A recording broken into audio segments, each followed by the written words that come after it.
They're South Vietnamese. They're wearing our uniforms, so they had our round helmets and our olive drab clothes, and they had our rifles, the M16.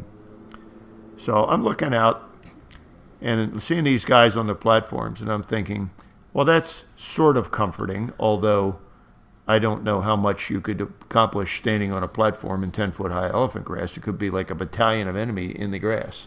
You couldn't see them. And then I started looking at their faces.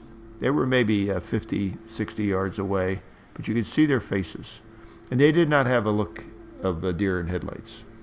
They had a look I had seen on a North Vietnamese prisoner of war.